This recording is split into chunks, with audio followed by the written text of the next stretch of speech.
E a Jana é filha de um dos guerrilheiros, né, naquela ocasião, e eu vi um vídeo dela, foi quando eu vi, ainda comentei com a Sara, falei, olha que interessante, vamos fazer esse debate com a Jana, né? Se a Sara quiser colocar o vídeo, se estiver separado, colocamos o vídeo, aí já iniciamos a discussão e já em seguida colocamos a Jana para falar. Você tem o vídeo, Sara? Tenho sim, vou colocar aqui. Olá, gente, boa noite. Eu me chamo Jana Sá, sou filha do comunista potiguar, Glênio Sá. A gente está aqui no Movicon do Praia Shopping para assistir a estreia do filme O Pastor e o Guerrilheiro. E a gente foi surpreendido aqui com a notícia de que o filme não será exibido hoje por motivos técnicos. A gente entrou em contato com a produção, com a distribuição. O filme está sendo exibido em todo o Brasil. O único cinema que está alegando problemas é aqui, o Movicon do Praia Shopping. E, na verdade, o que não há aqui é um técnico responsável para a projeção desse filme. Então, a gente não sabe que tipo de problema exatamente está acontecendo. O que me parece ser a pergunta que fica é: isso é uma decisão política não exibir esse filme? Isso é um boicote ao cinema brasileiro, isso é um boicote à história do meu pai, Glênio Sá, isso é um boicote à exibição desse importante filme que trata do passado e do presente do nosso Brasil. Glênio Sá, presente. Glênio Sá, presente. Glênio Sá, presente. Agora. Ótimo. Bom, e aqui me impactou bastante o vídeo, então eu passo a palavra a vocês, primeiro para começar do começo, né? Falar do filme, ele que é o personagem. Quem foi seu pai? Como você o vê? Olhar de filha, né? E falar um pouco da tua história também. Passo a palavra a você. Olá, gente. Boa noite, Joaquim, boa noite, Sara, boa noite para quem nos acompanha agora aqui ao vivo, pela TV 247. Bom dia, boa tarde, boa noite para quem vai nos acompanhar em qualquer outro dia, horário, né? Porque a internet nos proporciona essa possibilidade. Primeiro, eu quero expressar a alegria de estar nesse espaço, né? Uma referência de canal de mídia alternativa, especialmente por estar aqui para debater esse filme, portanto, por colocar a reflexão sobre a importância da luta por memória, verdade e justiça no Brasil, né? Uma reflexão que caracteriza profundamente minha vida e minha luta. E, claro, agradecer imensamente o convite para estar aqui participando desse momento, Joaquim. Eu vou começar me apresentando, então, para poder fazer essa ligação e apresentando Painha para poder chegar no filme e chegar nesse episódio, né? Meu nome é Jana Sá, sou jornalista, sou pesquisadora, documentarista, especialista em produção de documentário, mestre em Ciências Sociais pela Universidade Federal do Rio Grande do Norte. E a escolha que eu fiz da profissão de jornalista, de toda essa trajetória acadêmica, profissional, de vida, de luta, tem muita relação com minha origem, né? Eu sou fruto de um amor nascido na luta, né? Nasci e cresci numa casa onde funcionou a sede clandestina do Partido Comunista do Brasil. E sempre me incomodou, Joaquim, muito não ler nos livros escolhidos pelas escolas, né, as histórias que eu escutava dentro da minha casa. Então, eu digo sempre assim, desde a minha primeira infância, essa luta, essa busca por direito à verdade, à memória, à justiça, né, marcou muito a minha vida. Eu tinha apenas 6 anos quando eu perdi meu pai, Glênio Sá, potiguar, dirigente comunista, ex-preso político, que combateu a ditadura militar, participou da guerrilha do Araguaia, era candidato ao Senado na Frente Popular pelo Partido Comunista do Brasil, morreu em 26 de julho de 1990, num suposto acidente automobilístico, quando cumpria a agenda de campanha. Eu digo suposto porque a gente lançou até um documentário agora, recentemente, né? Não foi acidente, mataram meu pai, onde a gente levanta, a gente discute as circunstâncias da morte dele e levanta nesse documentário elementos, né, para a gente contestar essa versão oficial de acidente. E a escolha, então essa escolha por ser jornalista tem muito a ver com querer contar essa história de Painho, mas as várias histórias que não estão na literatura oficial da história do Brasil, né? Então, ao longo aí de 2 décadas, mais de 2 décadas, eu juntei, analisei documentos, ouvi testemunhas, reli depoimentos, voltei ao passado, e eu percebi que, ao buscar esclarecer as circunstâncias desse emblemático caso da morte do meu pai, Glênio Sá, eu, na verdade, iniciava ali um processo de reflexão sobre o esquecimento como produtor de sintomas sociais na atualidade, né? Porque o caso do meu pai, Joaquim, ele se soma a um processo de elucidação dos assassinatos políticos que não foram contabilizados, que não estão contabilizados, que ocorreram pós-período de redemocratização. E a sociedade brasileira precisa entender que não acabou, que o aparato repressor continuou a agir, para a gente poder ligar o passado e o presente do que a gente está vivenciando, né? Então, essa foi sempre a minha busca. E esse filme, né, ele chega num momento muito importante da história do Brasil, né? E para quem não assistiu ainda, não vou aqui dar nenhum spoiler, não, mas o encontro que norteia a narrativa do filme é uma experiência vivenciada pelo meu pai, Glênio Sá, e é contada por ele no livro Araguaia, Relato de um Guerrilheiro, que ele deixou em vida, foi lançado em 1990, esse livro. E aí, para quem não teve a oportunidade ainda de ler esse relato, que costura o longa-metragem, ele trata da experiência dele na guerrilha do Araguaia, né? Ele revela como é que a indignação dele, como estudante secundarista, aos 16 anos, com as injustiças, ele vai ganhar corpo, vai encontrar a militância revolucionária, né? Quando ele ingressa no Partido Comunista do Brasil, e como é que é a experiência na resistência armada do Araguaia. E esse encontro nunca aconteceu, porque Painho, ele morreu, como eu disse, em 26 de julho de 1990, né? E o encontro estava marcado para a virada do milênio, então era para o ano 2000, né? De 99 para o ano 2000. Esse fato no filme vai ter um desfecho diferente, né? Do que foi combinado por ele nas celas do Pilotão de Investigações Criminais do Exército, em Brasília, quando ele estava preso pela participação dele na guerrilha do Araguaia. Eu sempre fui, Joaquim, da opinião de que adaptações cinematográficas de livros, elas reúnem o melhor de dois mundos, né? Que é as narrativas fantásticas da literatura e os recursos audiovisuais da sétima arte. E são nelas que diversos personagens queridos ganham rosto, universos inteiros vão construindo sua forma, né? Histórias ganham cada vez mais alcance. Agora, você imagina o que é você ver uma história que você cresceu ouvindo na sua casa, inspirar uma produção dessa, né? Uma produção cinematográfica. Mais do que isso, acho que poder ganhar um alcance inimaginável, né? A partir do olhar de milhares de pessoas que vão ter acesso ao filme, que estão tendo acesso ao filme.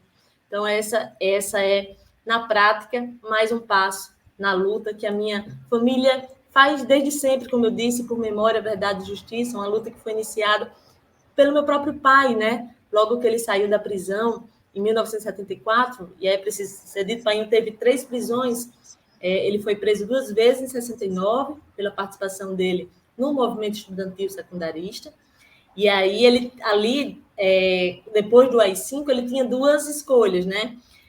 Ou a luta armada ou o exílio. Ele escolheu a luta armada, e tem a 3ª prisão, que ele é preso na 2ª campanha realizada pelo Exército na região, que o Exército classificou essa campanha como de cerco e aniquilamento.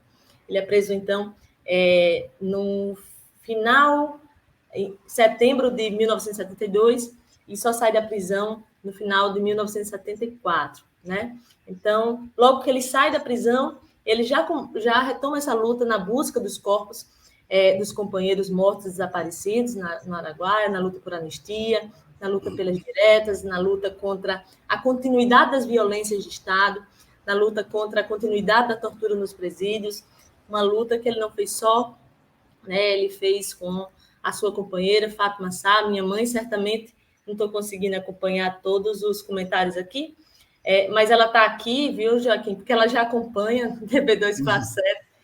A gente tem um canal de mídia alternativa aqui no Rio Grande do Norte, e a Silmeira é grande, que eu digo que ela gosta mais de assistir a TV247 do que assistir a gente, mas é uma brincadeira, ela acompanha, grande incentivadora. Que legal. Tanto para mim como para o meu irmão, que também é jornalista. Então, a luta que o pai não fez só, fez com ela, né? E que ganhou os filhos, né? Eu e meu irmão, também jornalista, Gilson Sá, que hoje é feita com coragem e determinação também pela neta mais velha, que é minha filha, Ana Beatriz, e que já começa a ganhar questionamento da neta mais nova, filha do meu irmão, minha sobrinha Manuela, 4 anos apenas. Bom, e aí, para mim, trazer o debate sobre a guerrilha do Araguaia, sobre os horrores da ditadura, é tratar, Joaquim, do futuro do país, é mostrar à sociedade a importância, por exemplo, de se reinterpretar a lei de anistia de 1979, para que a gente não continue a conviver com uma impunidade que tem levado à repetição no Brasil.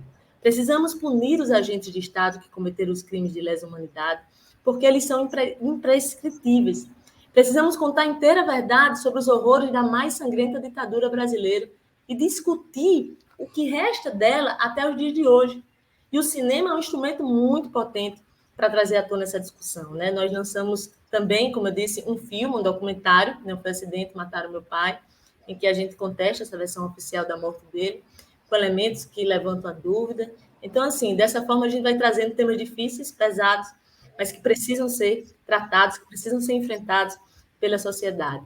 Esse encontro marcado por Painho, com um prisioneiro, né? Na verdade, um recruta do exército evangélico, que na vida real era acusado de contrabando de armas, né? Já motivou também uma matéria no Correio Brasiliense, uma jornalista de Brasília falou com Maninha na época, pediu autorização para tentar esse encontro, mas ninguém apareceu com uma Bíblia na mão, né? E o destino vai ser diferente do combinado. E esse destino, quem não assistiu ainda, Pastor Guerreiro, vai ter que ir aos cinemas e ver como é que isso vai ser trabalhado pelo diretor José Belmonte. Jana, você nasceu em que ano? Eu nasci em 1983, já no período de discussão do início do processo de redemocratização, né? Já pertinho ali de 85. Entendi. Quando seu pai faleceu, você tinha 7 anos de idade. Tinha 6. Tinha 6 anos, porque pai, eu sou do finalzinho, eu sou de outubro. Mas não é, você é de 80, você tinha 6 anos, é isso? 6 anos. Claro que você teve 6 anos, é muito pouco de convivência, não é? Poderia ter tido muito mais. Só que, de alguma maneira, você passou a conhecer teu pai, inclusive com a produção do documentário, né? Conheceu muito seu pai, imagino. Penso que é uma maneira muito interessante de buscar, né? Quer dizer, ao mesmo tempo que você fez um trabalho profissional como jornalista, documentarista, você estava no exercício de um afeto, na verdade. Quem é meu pai? Quero entender. E aí, quais são os elementos que você encontrou para contestar a morte dele, que seria de um acidente automobilístico? Você está dizendo que um acidente pode ter sido provocado e, por isso, um assassinato. É isso? Quais são os elementos que você tem para ir por esse caminho? Joaquim,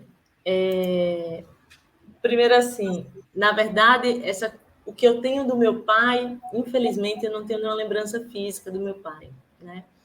E um dos elementos tem uma relação muito, muito forte, né?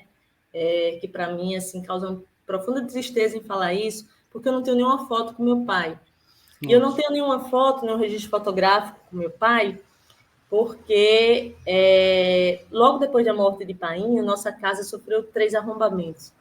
O primeiro arrombamento sofrido pela nossa casa só levaram documentos, né? Só levaram álbuns de fotografias. E aí, naquela época, a gente não tinha a facilidade que a gente tem hoje digital, né? E eu, por ser também a filha mais nova, a mãe vai ficar magoada, como está dizendo aqui, eu só tinha aquelas fotos que estavam lá no álbum de fotografia. Então, meu irmão tem algumas fotografias com meu pai, fotografias que não estavam em álbum. Eu fiquei com uma única foto, na verdade. Essa foto ela não estava no álbum de fotografia porque manhã, na hora de tirar a fotografia, ela conseguiu cortar todo mundo da fotografia. Então, ela corta metade do meu irmão, metade... Não era uma foto para um álbum de fotografia. Então, a foto que eu tenho com meu pai, eu estou com as pernas cortadas e pai com a cabeça cortada. Mas, mesmo assim, é um registro que me toca muito toda a vida que eu olho. Nossa, que bonito. Então, eu já falo assim, esse já é um elemento, né? Primeiro, esse do arrombamento da nossa casa. Ninguém arrombou uma casa para levar documentos. E meu pai, Joaquim, ele tinha muita certeza de que ele continuava sendo perseguido.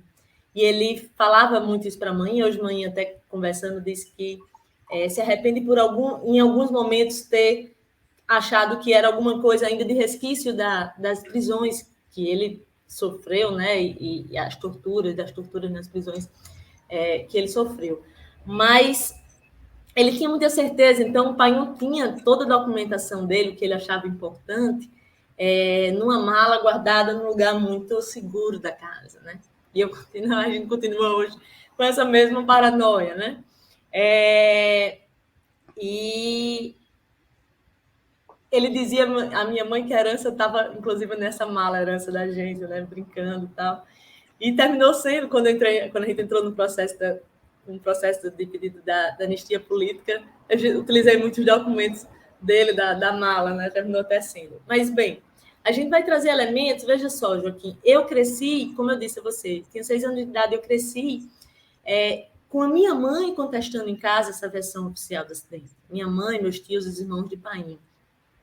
Mas a gente não teve acesso a documentos como um inquérito policial, né? Básico, assim, que é aberto em qualquer tipo de acidente.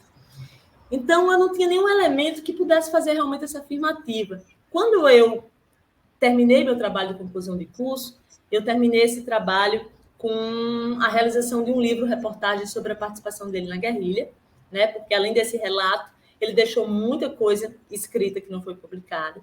Então, trabalhei esse material e fiz a solicitação, de qualquer forma, à BIM. Era ali início do governo Lula, né? E a gente fez a documentação sem muita expectativa de que eu receberia. E a documentação da BIM traz elementos importantes, porque ele mostra que a perseguição e a vigilância Painho durou mais do que 10 anos a lei de anistia, que ultrapassou o período de redemocratização do Brasil, que Painho foi perseguido até o ano da morte dele. Então, já era um atestado assim, de que Painho estava certo, que ele sempre esteve certo, que ele continuava sendo vigiado, perseguido. E mostra outros elementos, como em 82 ele foi candidato a vereador, aqui em Natal, na época que a votação ainda era em cédula de papel, que Bolsonaro lutou tanto que voltasse a ser assim. E ele chegou a contestar essa votação, mas o certo é que o Tribunal Regional Eleitoral colocou ele como suplente. E a ABIN mostra que ele foi eleito vereador, não pôde assumir, mas também não mostra, não diz os motivos, mas depois a gente faz uma solicitação da documentação e recebe uma documentação mais completa, com mais de 300 páginas, de Painho mais detalhado. E aí, nessa documentação mais completa, vai mostrar que Painho, nessa campanha de 82, foi colocada numa lista de candidatos subversivos, né? Então, já era um indicativo de que candidaturas subversivas não poderiam ter êxito, né? E aí, esse documento vai revelando algumas coisas, por exemplo, sobre a guerrilha do Araguaia, não só Painho, como nenhum guerrilheiro, nunca foi julgado pela participação. É como se Painho tivesse estado na delegacia para prestar um depoimento. Ele passou mais de 2 anos preso, né? Passou por diversas celas, por torturas. Então, esse documento me fez aprofundar a investigação. Eu disse, não, eu acho que a minha mãe tem razão. E aí eu fui começar a juntar e peguei laudo do ITEP. E aí é uma outra coisa. Há um registro apenas na delegacia, não é um inquérito que a gente nunca teve acesso, até hoje eu luto para ter acesso a esse inquérito policial,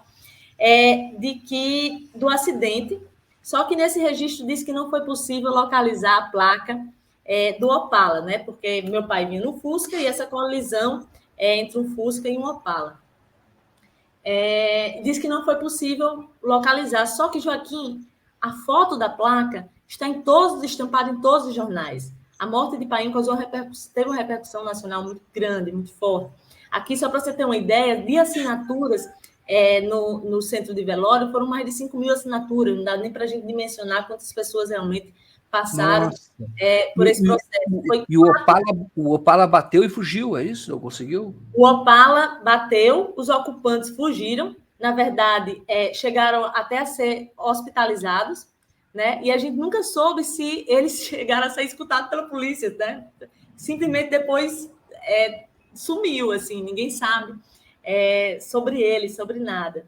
A placa do Opala era fria, né? E essa placa, o próprio ITEP coloca a placa, mas o ITEP também não faz uma descrição muito precisa de como teria sido esse acidente, mas mostra que o Opala, ele, na verdade, porque a versão oficial é o seguinte, é que teria sido numa curva, os ocupantes do Opala estavam alcoolizados e teriam batido de frente com o Fusca.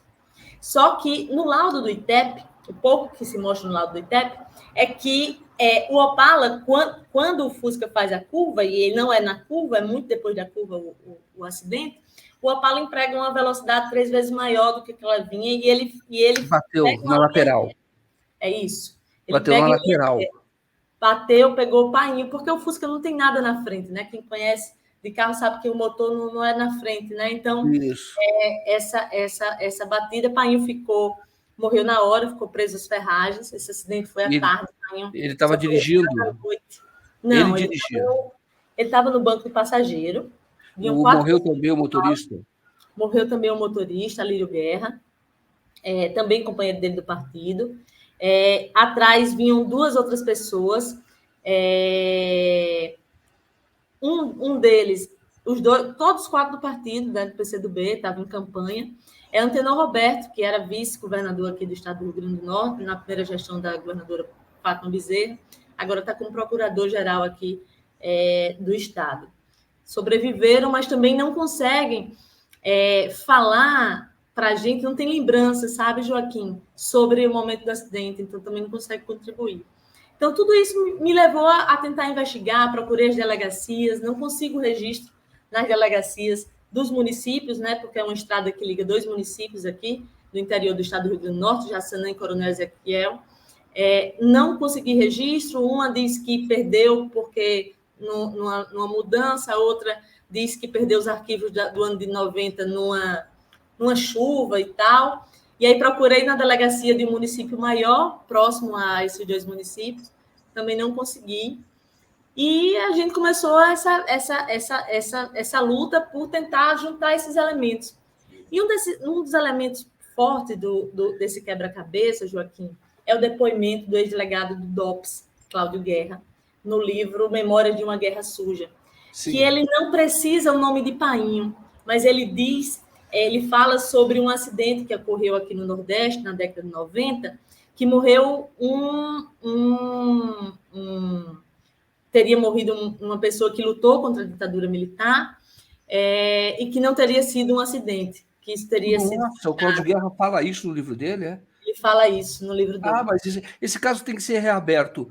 O Jana tem que ser reaberto, porque é um caso importante. Nós sabemos que houve, por exemplo, o acidente da mãe da Eudegar, que também não foi acidente. Então, também ela foi morta pela ditadura, e no caso do seu pai, é mais grave porque ainda havia o aparelho da repressão, ainda existia em algum momento, em algum local.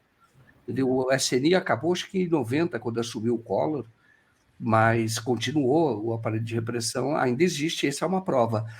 Mas, Jana, eu vou ter que encerrar por causa do horário, viu? Mas eu me interessei muito por essa história, viu? Como é que chama o teu documentário? Como é que a gente faz para assistir? Não foi acidente, mataram meu pai, ele ainda não está disponível em nenhuma plataforma, Joaquim, porque a gente tá rodando com ele, assim, tentando festivais e fazendo exibições e debates, né? Ainda não está disponível em nenhuma plataforma, mas assim que eu colocar, eu informo a vocês direitinho. Tá, você assistir, você ter acesso a esse documentário, para você dar uma olhada. Tá, e eu vou depois você me passa alguns documentos, vamos marcar uma conversa posterior, porque eu quero entender bem esse caso, inclusive na parte do livro do Cláudio Guerra, em que ele está falando dessa morte. Porque isso é muito grave. Isso é muito grave. E a gente precisa, o mínimo, saber o que ocorreu, conhecer a história. E aí vamos voltar a conversar. Então, quero agradecer bastante, passar a palavra a Sara, se algum comentário, se ela quer fazer algum comentário, e aí encerramos por causa do horário mesmo, que tem programa agora do Aquiles. Vamos lá. A Fátima Linhares, não é a manhinha, tá? A Fátima Linhares fala assim, ela comenta como o Opala era um carro utilizado na ditadura militar, né? Que as pessoas viram gatilho naquela época. A Joara Minharo fala que o sociólogo Florestan Fernandes também disse que tinha suspeita de que a doença que o levou à morte foi uma operação da ditadura já no processo da democracia. Aí sim, Manhinha está aqui, ó, comentando.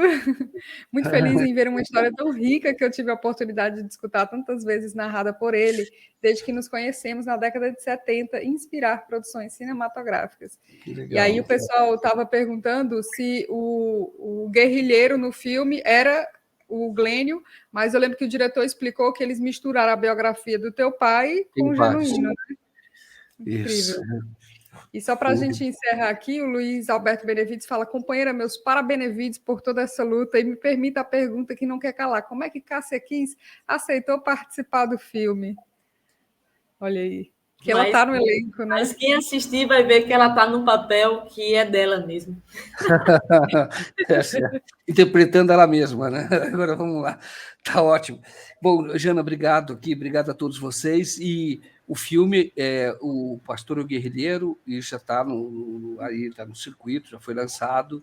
E aí, quando você tiver a data de lançamento, Não Foi Acidente, Mataram Meu Pai, muito interessante, mas nós vamos marcar uma nova conversa para saber mais, para você trazer, inclusive, alguns documentos, e a gente pode exibir enquanto você fala, se você puder, entendeu? Porque não é do seu filme, mas documentos que você tem para a gente chamar a atenção para a necessidade de reabertura dessa investigação, tá bem? Claro.